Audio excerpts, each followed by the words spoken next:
Olá pessoal, aqui é Natália Petris e hoje eu vou falar sobre essa biografia ilustrada da Frida Kahlo. Esse livro aqui também foi mais um recebido da parceria com a LPM e eu adorei. Não foi um livro que eu escolhi, porque de vez em quando eu escolho, até as próximas resenhas são de 2 livros que eu escolhi, mas esse aqui eu não escolhi e adorei ter recebido para poder conhecer um pouco mais sobre a história da vida, né, da Frida Kahlo. Então esse livro aqui não é uma história em quadrinhos como aquela do Van Gogh, né, que eu tinha feito um vídeo aqui também. Essa daqui é só uma biografia ilustrada, então ela é diferente, ela tem o texto com as imagens, mas não são quadrinhos, tá vendo? E o que eu achei legal aqui das imagens desse livro são que os desenhos são inspirados nas pinturas dela. Então, às vezes tem aqui, a gente reconhece, né, pela pintura famosa já da Frida, como essa daqui. E aqui no final mostra todos os quadros, né, da Frida que inspiraram a ilustradora a criar esses desenhos aqui no livro. Então, segue uma cronologia, a explicação, né, a interpretação do quadro e uma foto, né, a foto da ilustração do livro.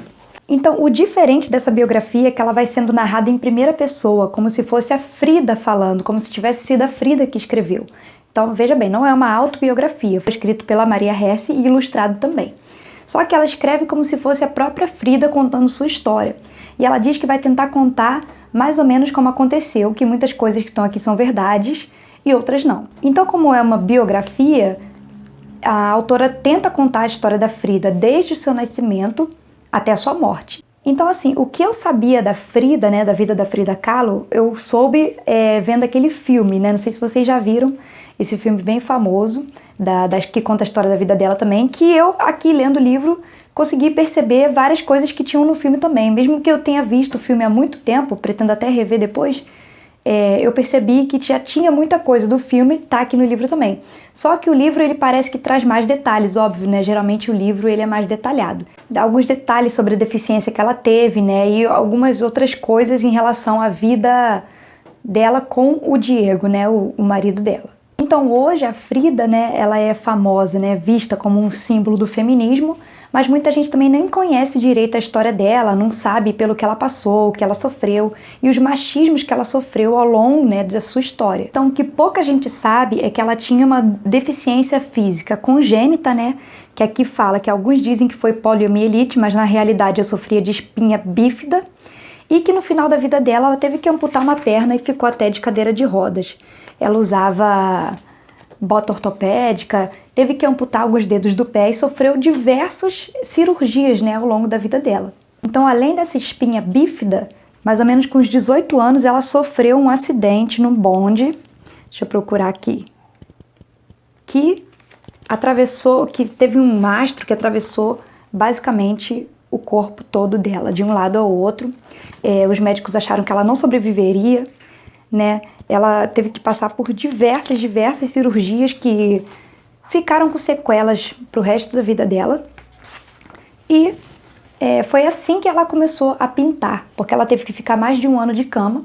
E a única coisa que ela tinha para fazer, né, a única coisa que ela tinha no momento eram suas tintas, seus pincéis e os seus quadros. Então ela passou a retratar nos quadros dela, que virou a característica típica da Frida Kahlo, né, as suas dores. Então ela se pintava muito, né, pintava ela mesma sofrendo. Ela tentava transportar a dor dela para o quadro. E aí, né, aqui no livro fala várias vezes que ela dizia que sofreu na vida 2 acidentes. O primeiro foi aquele do bonde e o segundo foi o Diego Rivera, que também era um pintor famoso na época, que foi um cara que ela se apaixonou, né, quando ela era nova e ele era um pouco mais velho, e ela se apaixonou perdidamente por ele e ele também por ela. Só que eles tinham uma relação muito conturbada. Ela amava muito ele, ela achava ele incrível, né, ele é um ótimo pintor e tudo, mas ela tinha uma autoestima baixa porque todo mundo chamava ela de feia, e além dela ter sofrido aqueles acidentes todos, né, de andar com bota ortopédica, depois de se recuperar, ainda sofrer algumas sequelas. Então ela, assim, se dedicava por inteiro pro Diego, mesmo que ele fosse muito feio. É só vocês procurarem a foto aí, vou tentar botar uma foto dele aqui na internet, gente. Ele era muito feio. E eu não acho que ela era feia. Eu acho ela muito fofinha.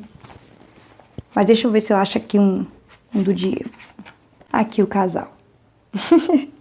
Esse relacionamento, né, que ela era louca por ele, se dedicava por inteiro para ele, era simplesmente apaixonada, e ele também, ela acabou sofrendo muito, porque ele vivia traindo ela, né, ele não respeitava, ele dizia até que o médico falou para ele, eu até deixei anotado aqui, que ele era incapacitado para a monogamia, ele falava isso para ela, que ele não consegue, que ele não aceita. E aí ela foi e falou que tudo bem, né, que ele traísse, ela não chegou a falar, mas ela, né, aceitava que ele traísse ela, desde que isso não afetasse a relação deles, não tinha problema. Mas o que piorava, né, a situação do machismo na vida dela é que ela precisava sempre ir ao médico, né, ela tinha sempre esses problemas, e isso acabava gastando muito dinheiro, e como ela não vendia os quadros dela ainda, ele toda hora fazia questão de jogar na cara dela que ela estava gastando todo o dinheiro. Ainda mais depois que eles estavam morando nos Estados Unidos e o tratamento médico lá é bem caro.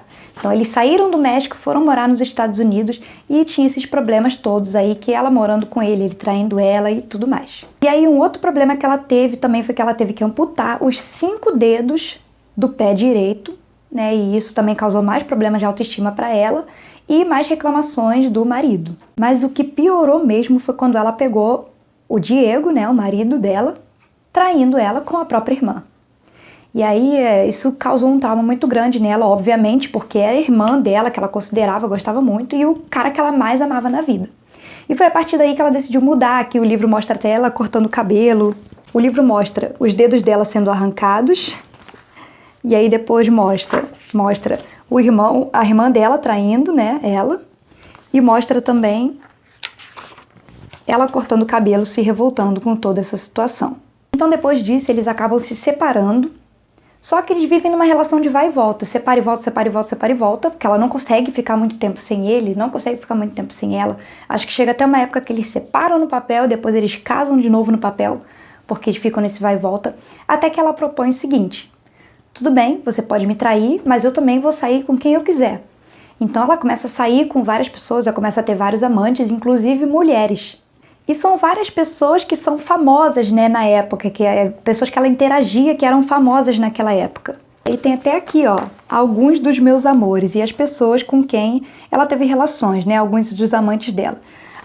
Mesmo assim, né, o Diego ainda tinha ciúme, alguns ele até pegou ela no flagra, expulsou o cara, senão ele ia bater, senão ele ia matar, na verdade, acho que ele chegou com um revólver pra matar o cara, ele continuava com ciúme. Mas ela, depois que ela pegou ele traindo ela com a irmã, ela não deixou mais passar esse tipo de situação. E tem um que tirava foto sempre dela, né, que foi o responsável por deixar tantos registros, né, fotográficos da Frida Kahlo. Ela saiu até com Trotsky, aqui, que acolhemos depois de exilar-se, com quem mantive um breve romance. Pensávamos as mesmas coisas e queríamos que o mundo fosse como sonhávamos. E aí, entre eles, as mulheres que tem aqui, Chavela Vargas, que se hospedou durante um ano na minha casa, tivemos realmente um romance. Jaqueline Lamba, uma mulher de André Breton, que emigrou com o marido da França fugindo dos nazistas. Depois vieram os dias novos para você. Hoje gostaria que o meu sol a tocasse. E aí aqui no cantinho, bem aqui no finalzinho, dá dizendo que nos últimos anos de minha vida, a maioria das amantes que tive foram mulheres. Mas também tem aqui dizendo: Diego, meu pai, meu filho, meu universo. Apesar de ter me declarado apaixonada por muitos, de ter tido encontros e beijado outros, no fundo eu só amei você. Não importa quantos amantes ela teve, o Diego foi o único amor dela. E ela fez isso, né, de sair com outras pessoas, mais de raiva do que por ela mesma querer isso, né? Então, se ela pudesse ficar só com o Diego, eu acho que ela ficaria. Até uma parte até aqui dedicada só ao Trotsky, né? E aí fala um pouco também do contexto da época, o contexto histórico. É um livro, assim, bem completo. As ilustrações eu achei muito legal, né? Que condizem com o que está dizendo, mas pensando na obra dela, né? Tentando representar os quadros dela. Então, voltando para os quadros dela, né? Ela costumava presentear as pessoas com os quadros, né? Ela estava grata por alguma coisa, ela presenteava com um quadro que já tinha, ou então pintava um quadro para essa pessoa. Mas por ela estar sempre naquele círculo, né, de pintores, filósofos, escritores, ela acabou também sendo conhecida pelos seus quadros. E aí chegou uma época que ela ficou até mais famosa do que Diego, né, apresentando os seus quadros em galerias em Nova York e tudo, ganhando bastante dinheiro, sendo reconhecida. as pessoas diziam justamente isso, que ela consegue representar muito bem as dores, né, o sofrimento dela. Então, além daqueles problemas físicos que ela sofria, ela também sofreu diversos abortos, né, espontâneos. Ela queria ter tido filho, mas ela não pôde, porque o corpo dela simplesmente não suportava. E aí ela pintou essa tela aqui, né, que aqui, né, tenta representar a tela dela.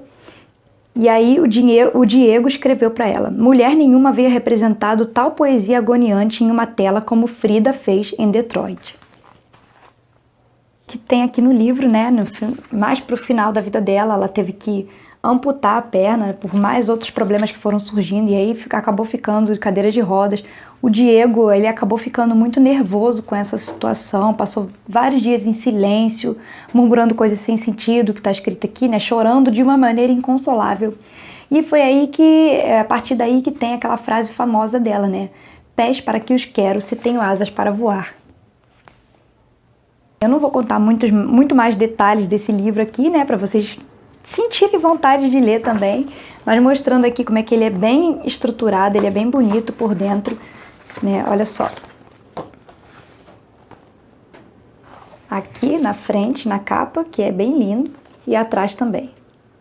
Eu recomendo até assim, para quem está na escola, né, para conhecer a história dela um pouco, é mais fácil, é uma leitura mais fácil, mais fluida, bem simples, com ilustrações que chamam a atenção. Então, para alguém que está no ensino médio, né, se vocês quiserem presentear alguém que está no ensino médio, né, eu acho que seria um ótimo presente. Leitura curta, rápida, que eu peguei para ler em um dia, mas achei super bem organizada e estruturada. Comenta aí se vocês já viram o filme também, se ficaram com vontade de ler esse livro, ou se já sabiam coisas da vida da Frida Kahlo, que eu quero saber. Fiquem de olho aqui no canal, se inscrevam, porque em breve teremos resenha desse livro aqui, As Belas Imagens, que foi um recebido da parceria com a Nova Fronteira.